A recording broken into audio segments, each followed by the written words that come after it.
Olá pessoal, meu nome é Luciano Rocha e eu estou aqui com vocês a convite da minha querida amiga Tatiana Revoredo, que me convidou para fazer uma pequena participação no curso Blockchain e seu potencial transformador, que está sendo dado aqui para o pessoal do INSPE.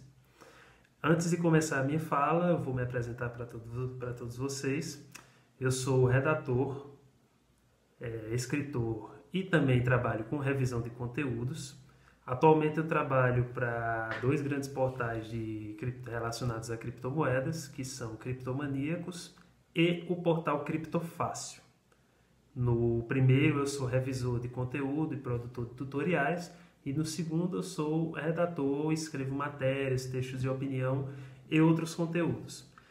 E foi uma série desses textos que eu publiquei no Criptofácil que causou a minha presença aqui no curso com vocês. E esse texto ele trata da história pré-Bitcoin. Hoje, quando a gente ouve falar de Bitcoin, um nome que é muito associado à criptomoeda é, obviamente, o nome do seu criador, Satoshi Nakamoto. E a mídia em geral, grupos de investimento, os próprios entusiastas do mercado de criptomoedas, eles sempre ressaltam as qualidades inovadoras que o Bitcoin trouxe para o quesito dinheiro digital.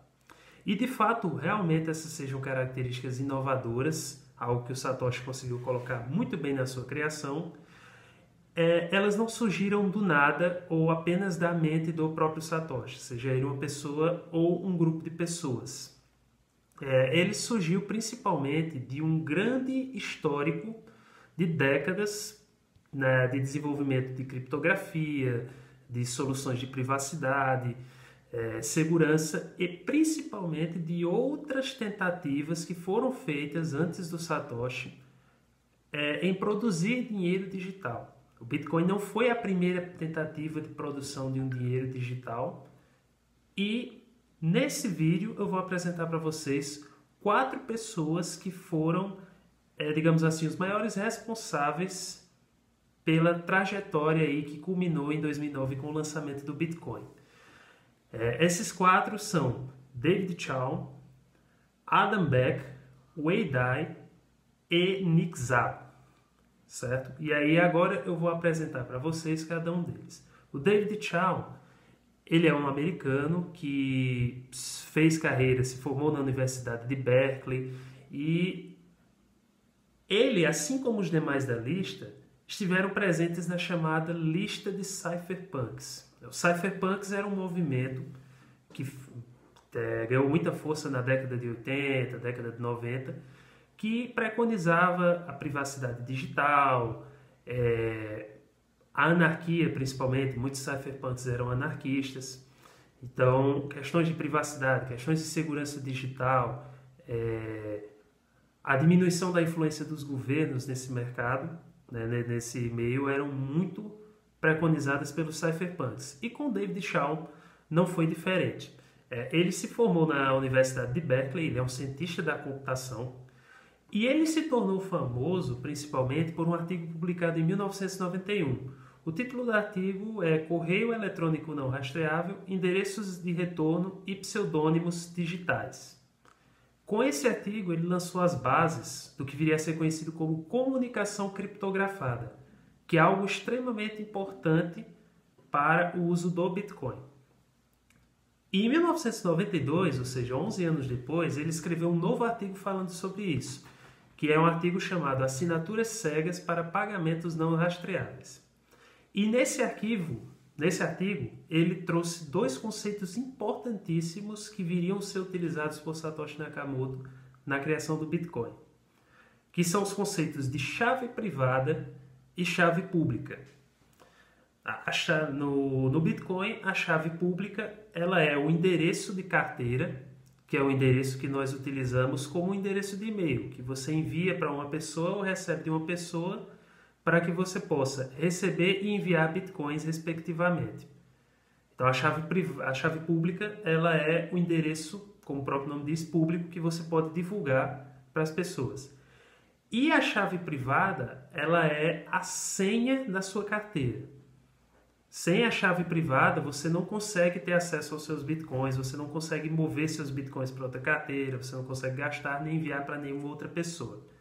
Então, esses conceitos de chave pública e de chave privada, eles foram desenvolvidos principalmente pelo David Shaw, que em 1995, ele, além de desenvolver isso tudo, ele também fez uma tentativa de lançar sua própria criptomoeda, que foi a iCash.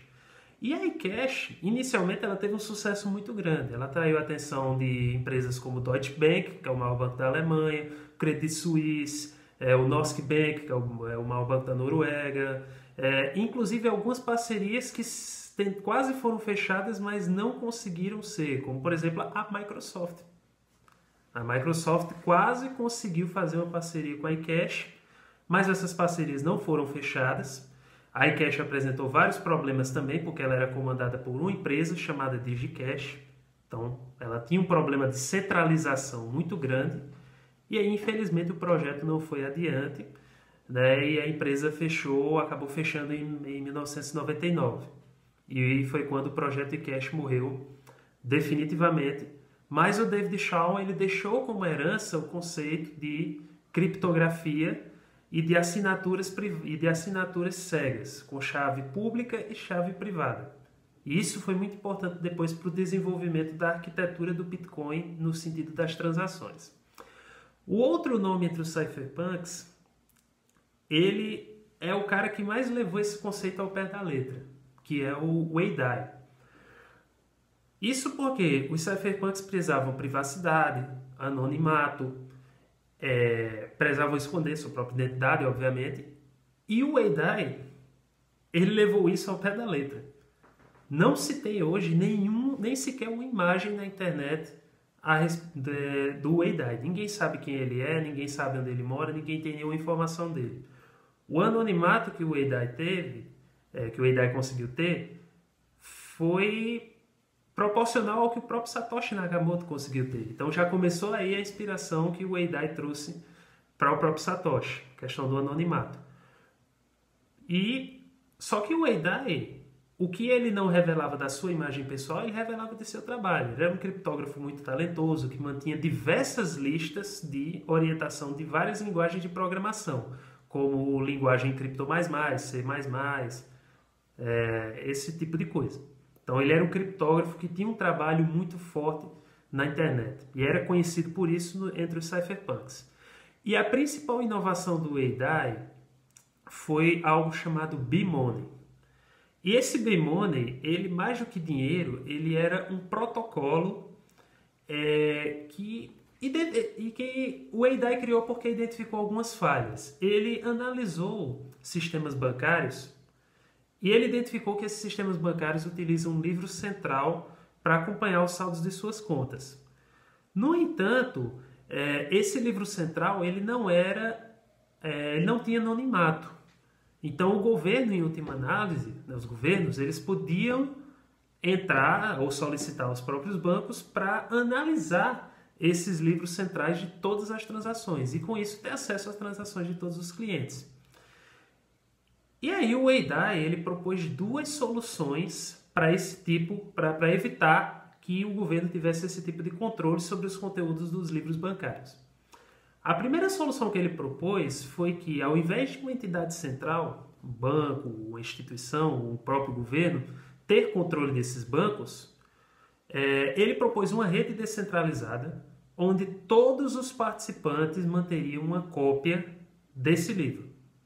Essas cópias seriam separadas e cada participante teria uma cópia no seu computador. E sempre que uma nova transação fosse feita no livro, essa transação ela seria adicionada nas cópias de todos os participantes da rede. E todos eles poderiam verificar essa transação. E a outra inovação que ele propôs também foi inspirada no conceito do David Shaw de chave pública, que essas transações elas consistiriam em chaves públicas com valores anexados a elas. Então seria uma chave pública e um valor de transação anexado a essa chave. Só que você não teria nomes. Essas transações elas seriam pseudônimas. Você não teria um nome associado àquela chave. Então essas transações esse conjunto de transações e de blocos descentralizados que o Weidai criou, eles foram a base do que seria o blockchain do Bitcoin. O blockchain do Bitcoin que, por sinal, funciona da mesma maneira. Funciona com cada participante da rede tendo a sua cópia do blockchain. E toda vez que uma transação é adicionada na rede, todos os participantes recebem aquela transação dentro do bloco e atualizam o seu próprio livro. Não é à toa que o Weidai, desses que nós citamos aqui, o Weidai é o único que foi citado no white paper do Satoshi Nakamoto, né? No white paper do Bitcoin, que foi lançado em 2008. O Weidai ele foi o único que foi citado nesse white paper. Então, a estrutura da blockchain do Bitcoin foi desenvolvida com base na ideia do B-Money, né, do Weidai, que não era necessariamente um dinheiro, e sim uma estrutura de banco de dados, que infelizmente também não deu certo, porque não resolveu o problema do gasto duplo. As unidades do B-Money podiam ser gastas mais de uma vez. Esse problema só foi resolvido com o Bitcoin. O Adam Back, que é um programador britânico que está ativo na comunidade até hoje, ele é CEO da empresa Blockstream atualmente. A Blockstream ela ela é uma empresa que propõe soluções para a blockchain do Bitcoin. O Adam Back ele propôs um sistema chamado Hashcash. Esse sistema foi a implementação de prova de trabalho que inspirou a mineração do Bitcoin. Só que o Hashcash ele foi projetado inicialmente para conter outro problema, que era o problema de spams. Aqueles malditos spams que a gente sempre recebe nas caixas de e-mail, né, que se hoje são um problema, lá na década de 90, no início do e-mail, já tinha sido identificado que isso ia ser um problema para o desenvolvimento desse tipo de comunicação. E aí, o que é que o Adam Back fez? Ele criou o Hashcash da seguinte maneira. Para que as pessoas pudessem enviar um determinado e-mail, elas precisariam, né, anexar uma pequena quantidade de dados a esse e-mail. Esses dados eles seriam a solução de um problema matemático. Ou seja, seria dado um problema matemático para que você pudesse enviar aquele e-mail. Então, para você enviar o e-mail, você teria que fazer uma solução de um problema matemático. E esses dados eles seriam embaralhados, né, através de um processo conhecido como hashing, que geraria um código de hash. Esse código de hash seria um código alfanumérico, né, uma extensa sequência de caracteres alfanuméricos que seria anexado a cada e-mail como prova de que aqueles dados foram inseridos na resolução do problema. Daí o nome prova de trabalho.